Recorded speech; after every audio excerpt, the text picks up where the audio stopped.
two identical twin sisters. One woke up in a hospital and stole the other's life, and nobody realized the truth for years. My twin sister erased me, told everyone I died in a car crash, then took my job, my house, and even married my fiancé, and nobody ever questioned it. Lily and Lucy were identical twins. Same face, same eyes, same voice. To the world, they looked like a perfect reflection. But inside, they were completely different. Lucy was the golden girl, loved by everyone. Successful, kind, and deeply in love with her fiancé, Mark. Lily lived in her shadow. For years, she watched Lucy succeed. Better grades, better life, better love. And every time Lucy won, something inside Lily broke a little more. Until jealousy stopped being a feeling and became an obsession. She didn't just want Lucy's life. She wanted to replace her. It was a Tuesday morning. Sunlight hit the windshield as they drove toward the city. Lucy was excited, showing wedding dresses on her phone. "Look at this one, Lily. Mark will love it." Lily forced a smile. But her eyes weren't on the dress. They were on the life she could never reach. The future she believed she deserved. Then it happened. A truck suddenly pulled out. No warning. No time to react. Just screaming metal and darkness. The crash scene looked unreal. Broken glass everywhere. Bent metal. Luggage scattered like memories. When paramedics arrived, everything became chaos. No ID on either of them. "Move this one fast, she's still breathing. The other one is fading, get her out now." In the rush, no one realized the truth. They were twins. Identical. Unrecognizable. In the hospital system, they were recorded as Jane Doe 1 and Jane Doe 2. And that mistake changed everything. Lily woke up first. Her head was wrapped tightly. Pain burned through her entire body. A nurse leaned in gently. "Can you tell me your name?" For a moment, she hesitated. She was about to say Lily.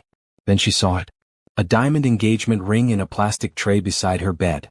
Lucy's ring. A mistake from the crash. Lily stared at it. Then at her reflection in the window.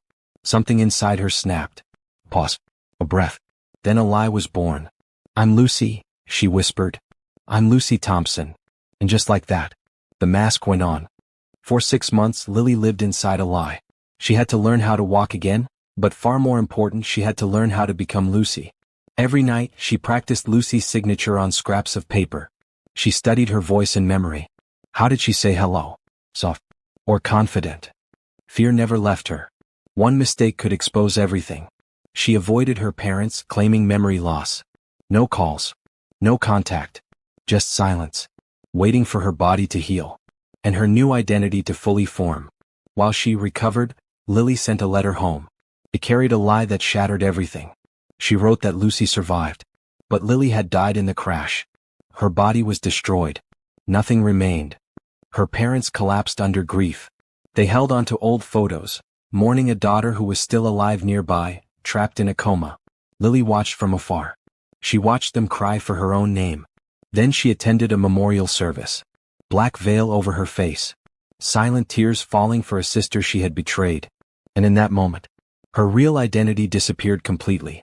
Lily finally returned to Lucy's workplace. She walked in slowly, supported by a cane. A survivor, everyone admired. The CEO, Mr. Sterling, welcomed her with applause. "Lucy, you're a miracle." She sat at Lucy's desk for the first time. But nothing felt familiar. Passwords were missing. Systems were unknown. People watched her closely. So she created an excuse. Post-trauma memory gaps. And they accepted it. At night, she stayed behind. Studying emails, files, conversations. Piece by piece, she rebuilt Lucy's entire life. Within 3 months, she wasn't just surviving. She was leading. Driving Lucy's car. Living in Lucy's home. Collecting Lucy's success. Then came Mark. The man who once loved Lucy completely. When he saw Lily, he broke down. "Mike, since my twin sister is no more, I can't leave you to suffer alone. Let me fill the space she left behind, before she was gone." At first, Mike didn't respond. He was still trapped in grief. Still holding on to the memory of the woman he lost. But she stayed close. Calm. Patient.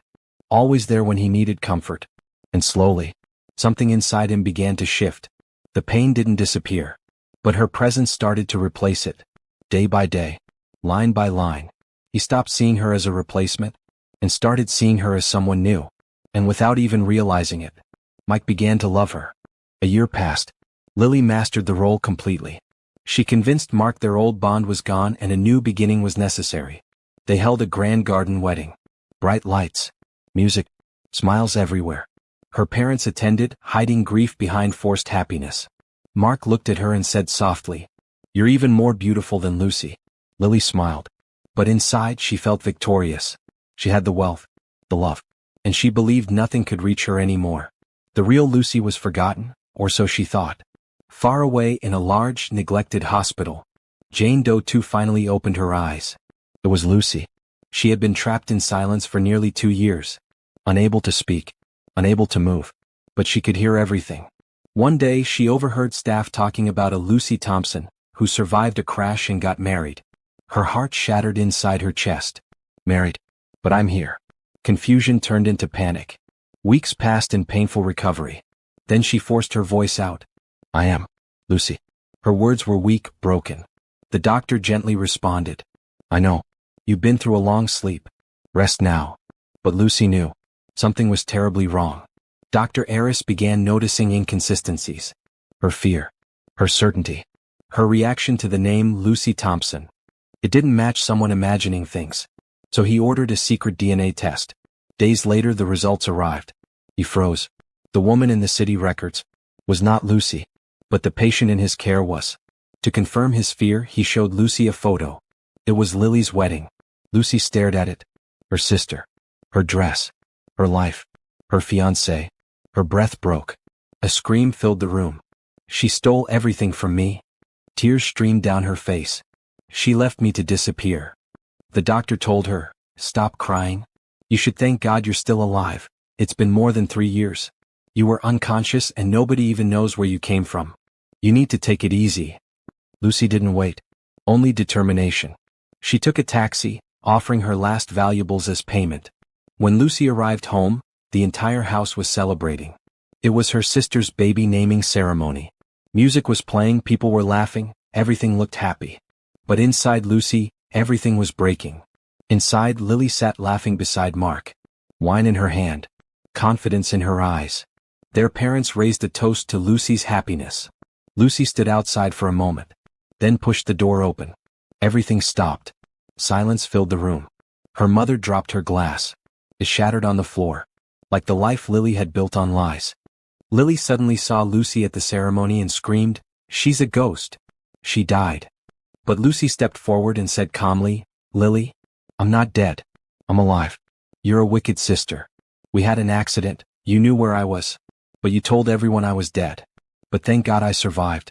And I will never repay evil with evil." Her voice echoed through the room. Mike suddenly shouted, "Lucy, you're alive." But Lily quickly stepped forward, her voice shaking but firm.